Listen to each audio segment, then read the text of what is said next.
Hello and welcome to the Everything is Black and White podcast. Happy 2025, and have we got a treat for you? This is the match preview, and usually you'd be seeing John Gibson, but he is otherwise engaged. So, because I was feeling generous and wanting to give you guys a late Christmas present, I've roped in Sam Mulliner to help preview Newcastle versus Spurs, with Newcastle heading down to the capital for a 12:30 kickoff on Saturday. Sam, thank you for stepping in.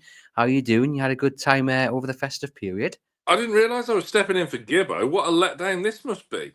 Yeah, we'll have plenty of angry comments in a bit. Probably. Happy New Year, everyone. Yeah, really, really nice, fairly relaxing time of things, actually. You look like you're having a lovely time down in Grimsby. So, and for a change, I mean, this is normally a time of year where we're perennially poor on the pitch and results don't tend to go our way, but they are at the moment. Isn't it wonderful? And yes, I'm having a lovely time, but it is a bit chaotic. At the in-laws, rubbish internet. I'll say that quietly because I think someone's standing outside the door. Nowhere to record these wonderful podcasts. Screaming babies, angry adults. It's coming to that point of the festive period when you think, let's go home. So I'm recording this, and then we'll be hitting the road just in time for a wonderful snowstorm in Northumberland. So it's Oh. not going to get any easier, I don't think. No, it's a bit icy here today, but no snow, thankfully. I can't be doing with that. But you mentioned how wonderful it's been for Newcastle United, and they had a brilliant result down at Old Trafford. And surprise, surprise, there you were in the away end. So how was it? Really good. Took advantage of the well, I fell to the advantage of this new away ticket transfer policy that the club have brought in. So it was a late call up when someone couldn't go, and I stepped in, and the ticket was transferred legitimately. So yeah, it was an interesting one. But yeah, the game itself, I was so confident going into it, and it's really unlike me. Normally, I err on the side of caution, especially at a place like that where we've got just an awful record, one win in the Premier League in my lifetime. Well, one win there in my lifetime, I should say, in the league going into that game. But I was just so confident. I mean, you look back on it now and you think, well, yeah, of course you were. It's 14th place away from home. They're on a horrendous run of form. Of course, we should go there full of confidence and winning, and that we did. But yeah, it was a lot of fun. I've never seen such domination in that first half an hour. It was it was men against boys. They couldn't even get out their own half. It was until they made that change where obviously it's pretty infamous now when Xerxes went off for Mainu. Um, we were it was one-way traffic. It was an absolute joy, and it could have been 4 or 5. We could have properly embarrassed them, but second half eased off a little bit. Kind of soaked up their pressure, and we didn't have to exert ourselves really, which is good because we've got another tough game coming up at the weekend where um, to be honest, it could be anything. I don't have a clue about this game at Spurs on Saturday. Yeah, and I think that's the issue, isn't it? Because I, like you, was very confident Newcastle would get a result at Old Trafford, but as a Newcastle United fan of 30 odd years, you do have that little niggle in the back of your mind saying this is going to be a banana peel to slip up on. But I think we had a right to be confident about what would happen down at Old Trafford, and the boys thankfully proved our confidence was not misplaced. And it's kind of the same going into Saturday against Tottenham. I think, given their form, and I've just drawn up the league table here, the form league table, they're something like 14th. 15th, sorry, in the form table for the last 6 games. They've just picked up 4 points, 1 win in that time, and 1 draw. They've drawn to the likes of Wolves, for example.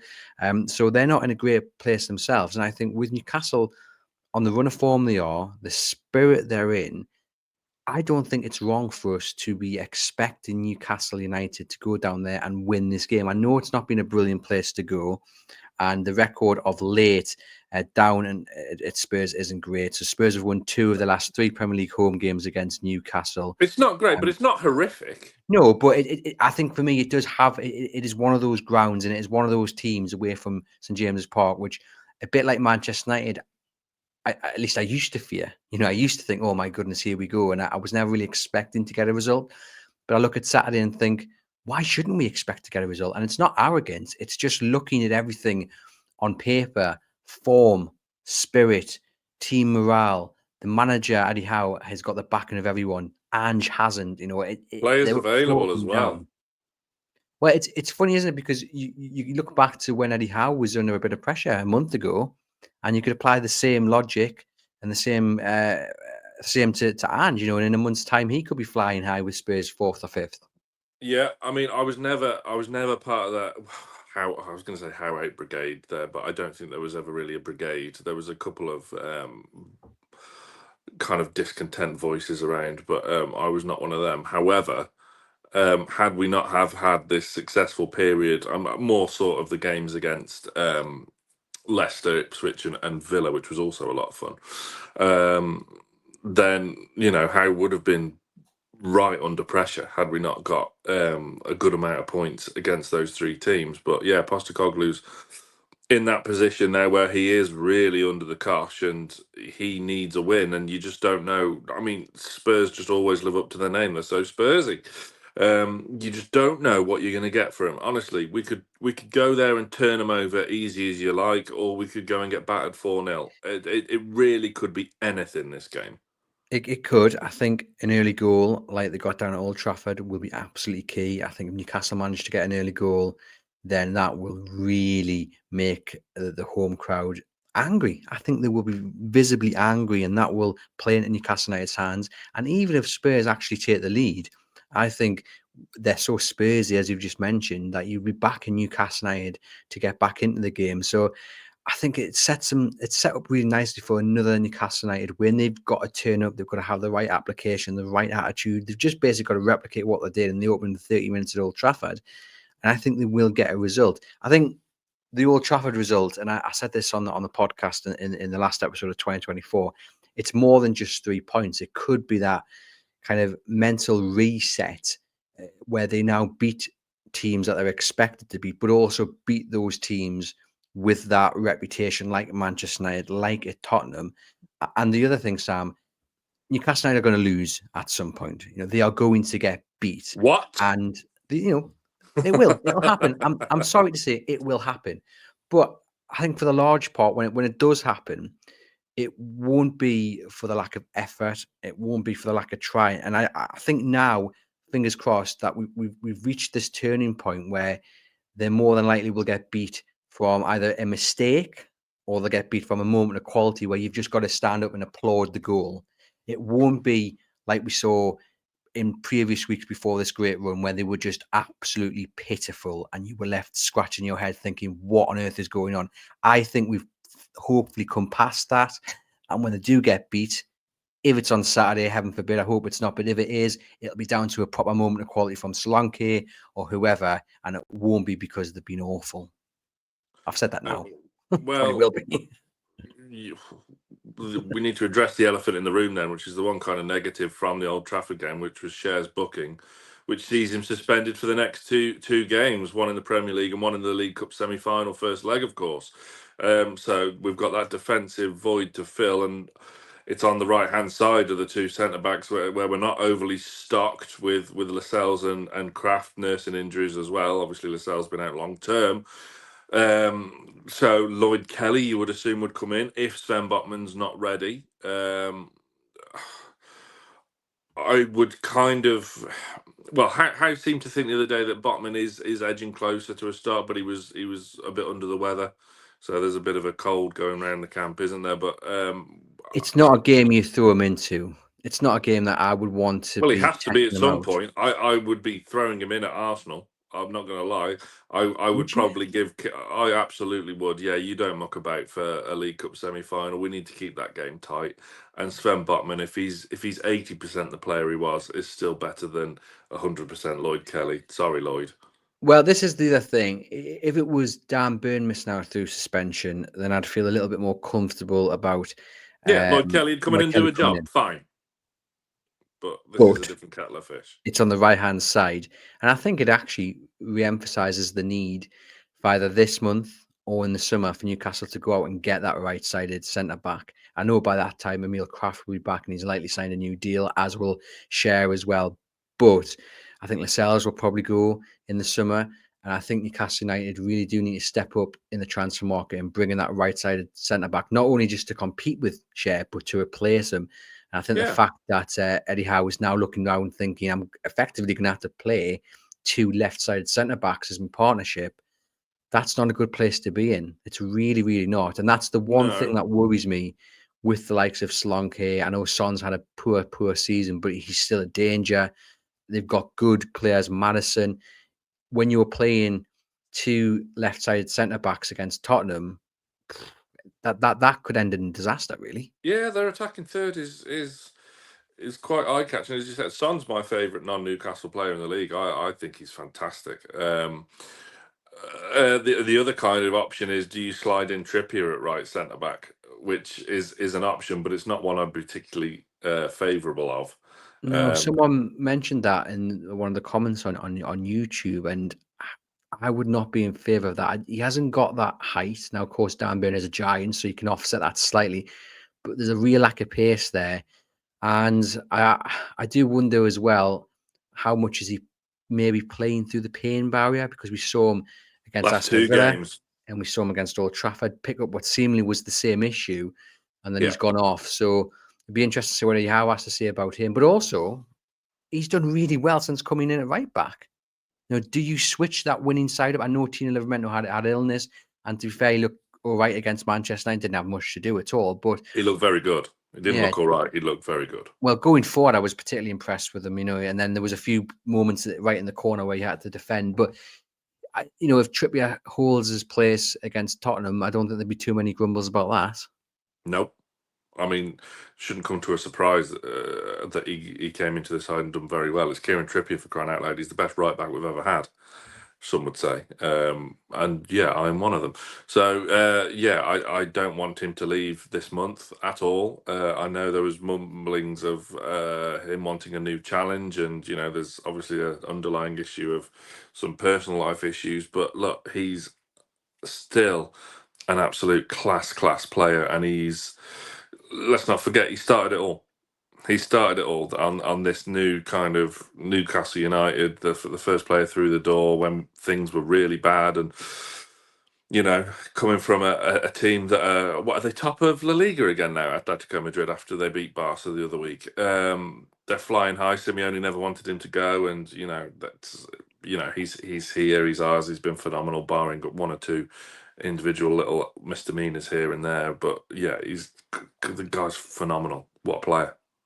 Yeah, no, he's been absolutely tremendous. I, though, would cash in if you can get any sort of money for him. I think it all What helps cash towards. in are you going to get on a 33-year-old right back? Well, The even time to do five. it would have been last year when Bayern Munich wanted him. Well, But yes, I agree. That's when they should have done it. But I do look at that centre back pairing, and it's going to have to be Lloyd Kelly and Dan Burn, isn't it? I would have thought so. But speaking on cashing in, like we said, we discussed, I was said years ago, like after Miggy had his hot season, that was the time to cash in. Because look what's happened now. You're struggling to tell him you're not going to command anywhere near a decent enough fee. And you say we need to invest and get our fingers out in the transfer market. We're heavily restricted.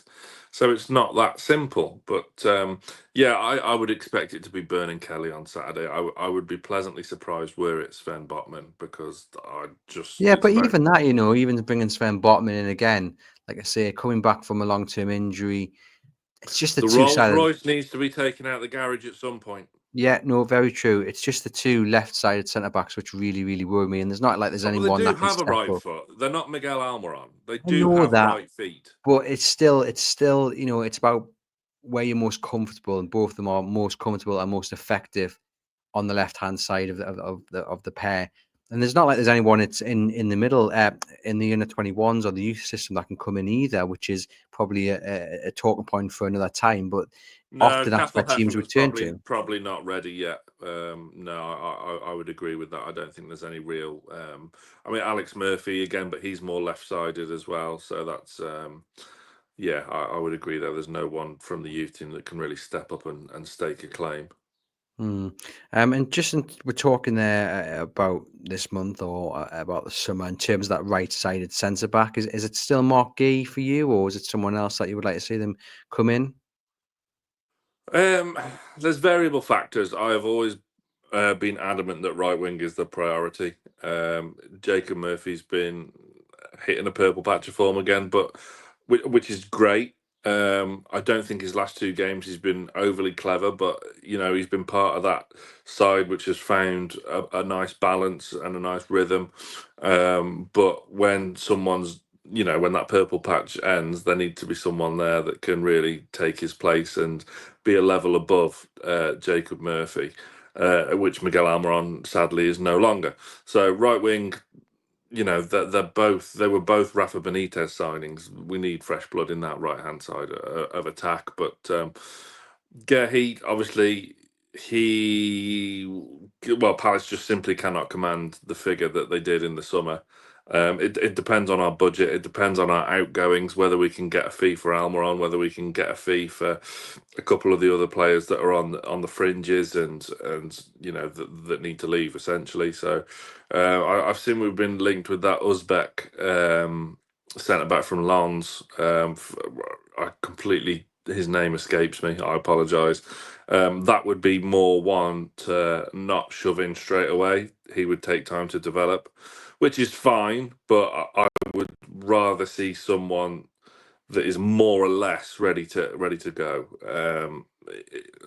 It doesn't have to be an established Gehi, but it needs to be someone capable, and of course in budget. But I still maintain right wing's priority. Yeah, I think for many people, the right wing is priority, but also I do look at the bigger picture and think next season is Fabian Schär really going to be that number one choice, right side centre back? I Shouldn't can't be really see really. it. I mean, I think we saw against Manchester United why I'm so skeptical about his long-term future, because right at the end of the first half, and I know players Oh make mistakes, but what was he doing? Just like so casually passing the ball to the opposition. And Man United should have scored. And it's them little mistakes that are creeping back into his game, which make me think this summer, by all means, if you want to offer him a new deal, then fine. But you make it 100% clear that if we're buying, if he's signing, he's not guaranteed to be first choice, because we're buying a first choice right back to come in, yeah, right that's fair. centre back to come in. Sorry. That's fair. That's fair, and that has to happen. That his age is a factor as well, of course. But yeah, he's going to be hard to replace. Trying to find a centre back that gets you five odd goals a season at least. That's not easy. It's So not, but some people would say try and find a right side centre back who doesn't gift the opposition 2 or 3 goals a season. well, yeah, It's not that's easy to do either. fundamentally his job, isn't it? But yeah, love Fab. But yeah, there needs to. That's again these areas of the squad. They're no secret. We know full well that they're the kind of, since the takeover, those areas of the pitch are the ones that haven't had any investment in. So such as goalkeeper, which we seem to be obsessed with. Then yeah, that has to be the priority. But the point being is that it's going to be a huge miss for Saturday. But as me and Sam have both said, they're likely it's going to be Lloyd Kelly and Dan Burn. Which one goes on the right? Dan Burn? No, Kelly. Kelly? Interesting. Let us know in the comments what you think. And also, Which, if you've by the got way, just before we do move on, Dan Burn has been phenomenal over the past few games. He has been absolutely majestic, and that's why I say he stays where he is. He's earned it. He has been absolutely fantastic, and he's made that selection dilemma for House so that the Rolls Royce can stay in the garage until it's fully ready to come out for a spin. So yeah, Dan Burn has been brilliant these past few games. Yeah, and really nice to see Eddie Howe as well say that it would be very hard, essentially, to drop Dan Burn, even with Sam Botman back in contention. That's what you want to hear from your manager. And like you said, Dan Burn has been absolutely brilliant and deserves all the praise coming his way. And what else is brilliant, Sam? NordVPN. And if Ah, you've got any new devices over Christmas, you want to sign up to NordVPN, and you'll want to do it at a special discounted offer for listeners and viewers of the Everything is Black and White podcast. If you click the link in the podcast description box, you will get that discounted offer. Help protect yourselves. One subscription is usable on up to 10 devices. Monthly subscription costs about the same as a premium cup of coffee when you're out and about. And NordVPN will protect you when you're out and about. So help protect yourselves and help support the podcast. It is much appreciated. Sam, we're talking about Newcastle United's defence. Let's talk about Alexander Isak. Let's talk about Yes, please. Anthony Gordon and the goals that have been scored by Newcastle United's forward line. And we can do that and look as well at the goals that Tottenham have conceded. So in the last 6 games, Tottenham have conceded 14 goals. Newcastle United have scored 18. So looking at the form, looking at the stats, Alexander Isak will be rubbing his hands at this one, right? 0-0 draw incoming. Unbelievable. Yeah. Look, I do think this is a game where both sides' attacks will dominate, because of the reasons we've just highlighted there, and with us missing Share, our defence is weakened, and their attack can be very potent on its day, which was looking very blunt early doors in the season. It was very uncharacteristic, and we were struggling for that balance, weren't we? Which is why Jacob Murphy's come in and stayed on that right hand side, which was probably detrimental to Tino Livramento, because obviously Hall and Gordon have that fantastic partnership down the left hand side, and Livramento hasn't been able to establish that connection with anyone because it's been Barnes, it's been Joe Linton, it's been Gordon, it's been so many other faces. So Murphy coming in with that kind of sustainability, if you like, has certainly helped things. And Murphy can whip a cross in by all means, and he's added to his goal tally and assists more crucially. Isak's the most informed striker in the Premier League at the moment. As you well know, I have always been a tremendous lover of his, and his stock continues to rise. I wasn't wholly plussed with Henry Winter's comments on Talk Sport the other day. And like I mentioned this on NFTV as well. And don't get me wrong, Henry Winter's been on my podcast about 3 times. He is like one of my idols, someone I really, really look up to. But I don't think 150 million for Alexander Isak is unreasonable, like he claimed. It's the going rate, I'm afraid, when you see the transfer fees commanded around these times. There are some very average players going for £100 million. He ain't average. This guy is special. So 150 mil, which I say value for money, which is disgusting for a figure of that magnitude. But the guy is just world class levels.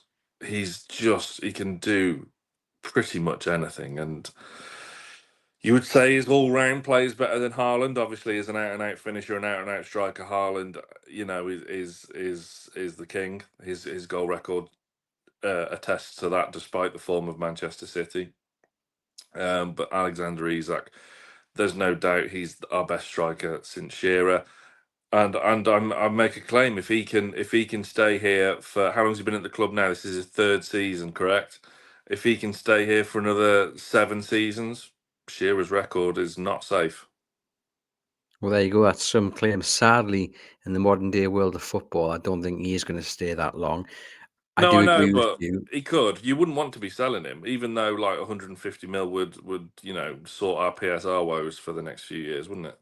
It would, but if you do have to sell him, I think starting the bid at 150 million pounds is the right place to begin, because, as you say, he's just that good, and he will win you titles. If you are an Oh yeah. Arsenal or a Man City or Liverpool, he wins you titles. He could slip into any one of those teams, but let's be 100% clear: we don't want him to go. I don't Nope. think he will go in the summer. I think it will be a summer of absolute relentless speculation. But if Newcastle United can get into Europe, and specifically the Champions League, then I He's think he happy. stops. I think he Mm. stops. And And look fifth as might be well, enough for that as well this season. yeah, and look, he's got a contract till the summer of 2028. So Newcastle United aren't really in too much danger at the moment. Give it another 6 months or a year, then maybe a little bit more danger. But certainly in this January window, I don't think the contract that some of the national outlets try to paint as an issue is an actual issue. He's happy. He's scoring goals, And you know what? It's a sign of how well Newcastle United are doing and how well he's doing that you have this constant speculation. And as we get better as a club and as a team, you're just going to have to kind of deal with that and accept that in many ways until Newcastle become a top established title challenging side when you don't really get that speculation. I mean, were it not for PSR, we wouldn't be far off that. And that's the reality. We wouldn't be far off challenging for titles were it not for PSR. If we'd have been able to spend how we would have liked over the past 2 or 3 windows, the sky's the limit. It really would have been, but these are the laws we have to abide by, and Nottingham Forest have a huge target on their backs for the second half of the season, and we have to ensure that we keep on picking up points and getting to that top 5. I do think 5th will be enough this season to make Champions League, which would be huge for the likes of Gordon, Isak, Tonali, and Bruno, who are obviously our big 4, I suppose. I would chuck Botman in with that as well. Botman could, if he returns and is back to how he was before the injuries, he gets in most teams' lineups in Europe. He's that good. So yeah, those are the 5 really that we have to kind of really keep hold of. Obviously, Bruno and Gordon have had the new contracts. Tonali goes from strength to strength as he has kind of some loyalty to repay, I suppose. Should have scored against Man United, didn't he, hitting the post? But yeah, them goals against Brentford were utter filth. But yeah, there's a lot to be said for environment and all-round happiness, really, which Isak has in abundance at Newcastle. You saw the scenes at the end of the game at Man United, him and Tyndall laughing and joking at the end there. Um, you know, strikers are happy when they're scoring goals, doesn't matter where they are. So, but it is vitally important. I think we're pretty cushy for the next 18 months with him, to be honest. Like you say, summer of 28. Um, there was this constant rubbish on social media that people are just assuming he's an Arsenal player in waiting is just so disrespectful and so pathetic. And trying to swirl speculation around that we've not offered him a new deal. We don't need to. What? Why?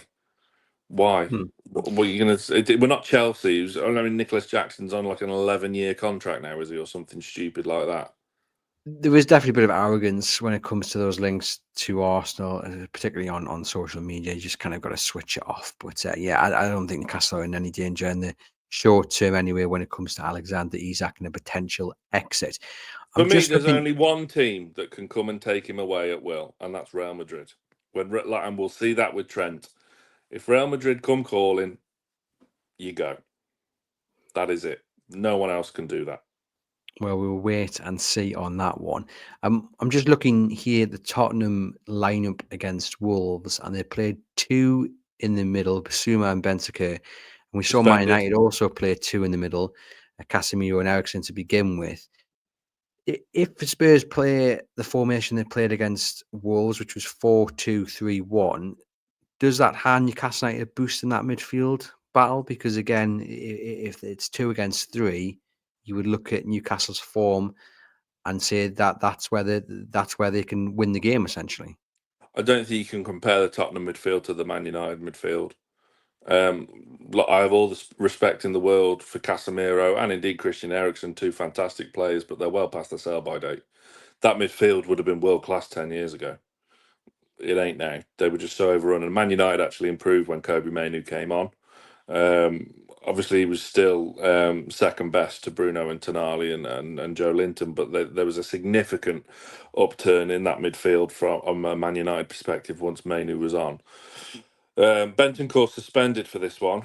So Sarr, is he available? I I can't think keep up with the players that Spurs have got missing.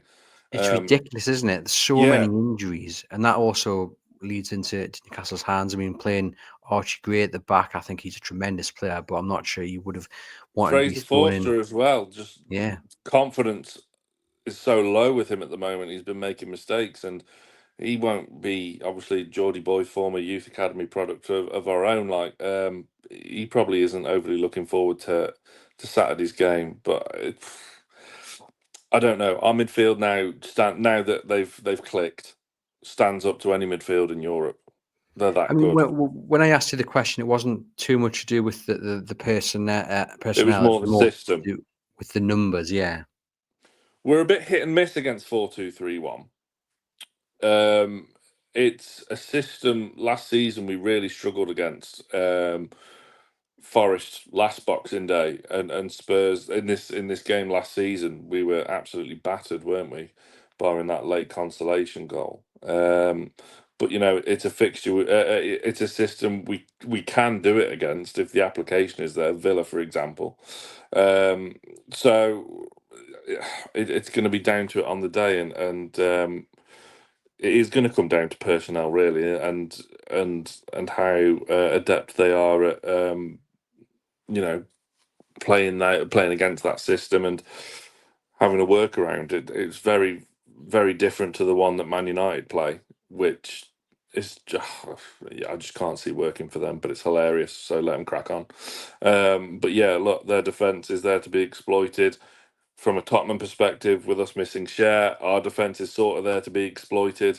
But two young wing backs, if Livramento does play, if Trippier plays, then that's fine. That strength and depth at right back is phenomenal. But Lewis Hall continues to go from strength to strength, and he's going to really assert as England's number one left back over the next Decade. Easily. It could be, yeah. If he carries on his trajectory, it's fantastic to see. Certainly is. And we expect it as well to be an unchanged Newcastle United side, other than Fabian Schär dropping out, as we say, for Lloyd Kelly. And Well, is why that an wouldn't it issue? be? Is what an issue? Not rotating. Good No, fatigue play because apart. I can see why you'd ask the question, but I think, as you mentioned right at the start, they've not really had to waste too much energy over the last 4 or 5 games. It's been relatively easy. Leicester they were pitiful, and the games since, they've not had to do too much. They've not really had to get out of second gear. So I don't think there will be a need for a rotation. I also think when things are going well and the spirit is good and you've got that momentum, players don't want to drop out. They find that extra 10%.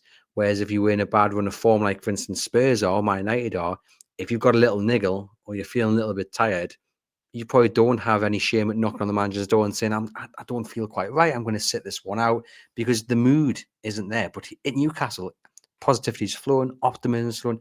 You want to play. If you can strap your boots on, you want to play.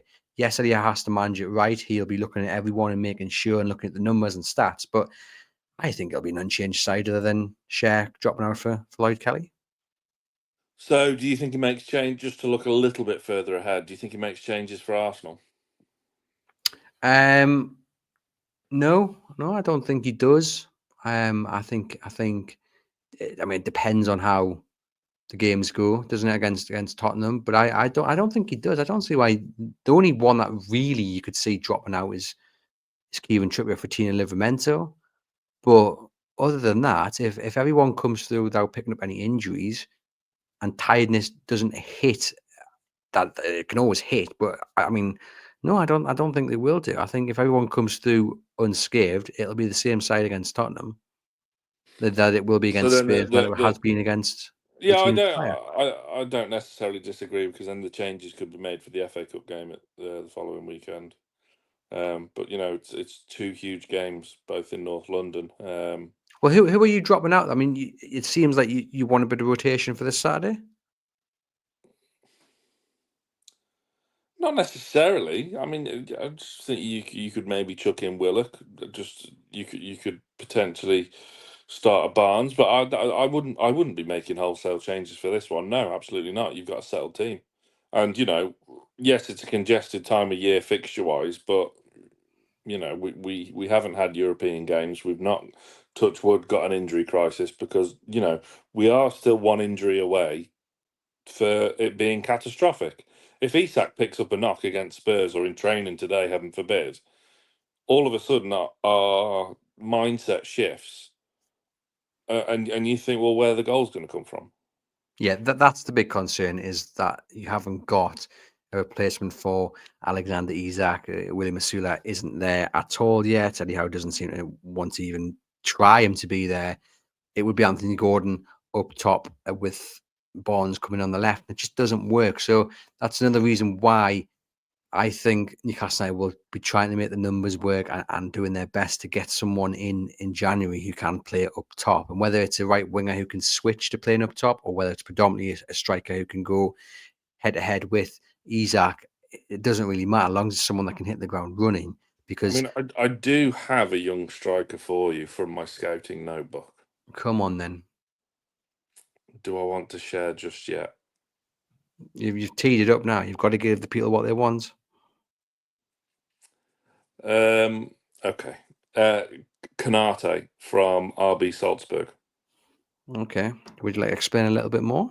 I think he's around 20 years of age. Ivory Coast. Yeah, really good. Really kind of quick and powerful. Would be a very competent replacement for Callum Wilson potentially. Obviously, we are dealing on potential here, but there's something with him. I think that could lend himself to the English game and be quite adept to a top six side in the future. Obviously, he's still very young and not the finished article yet, but he's maybe one to keep an eye on. Okay, well, there we go. Let us know in the comments if you've come across this chap and if you agree with Sam on that one. But yeah, the Alexander Isak nightmare scenario does worry me slightly. I thought against Man United at the end, he was getting very tired. You could see he was looking a bit leggy, but Eddie Howe just didn't have an option to Gordon replace him. was the same because the tracking back Gordon was doing. Oh, yeah, Excellent. him and Hall were phenomenal down that left hand side. But that's exactly why, for me, it's an unchanged side because imagine if that team sheet dropped on Saturday morning and it had Barnes on the left. Goodness me, Yeah, Longstaff in the middle or Willock in the middle with one of the midfield three dropping out. They would be hell on. and It's just not going to happen.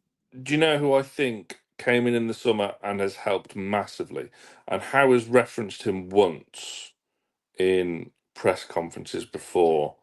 Mr. Bunce, Hundred and he's ten actually percent. referenced him quite a few times. He's referenced him more than once actually. Oh, And okay. you are right. Every time it happens, your little antennas pop up and you go, "Ooh, okay, okay." Mm, But yeah, I agree. He's made a massive difference.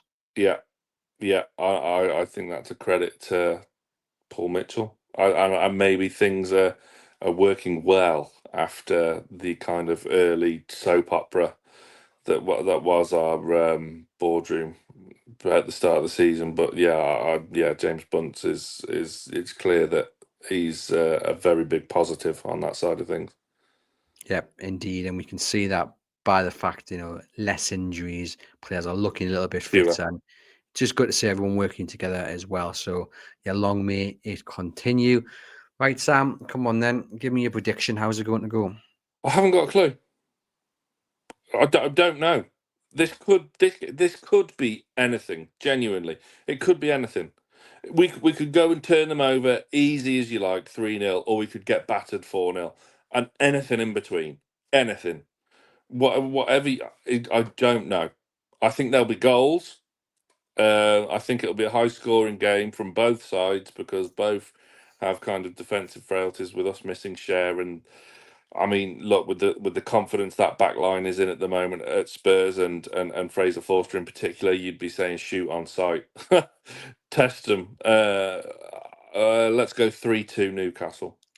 See, in my head, that was the first scoreline that came into my thinking. 3-2 Newcastle. You can't discount their forward line. It's very very capable on their day. Kulusevski's quality, Son brilliant. Madison is a pain in the backside, isn't he? So you can't underestimate them.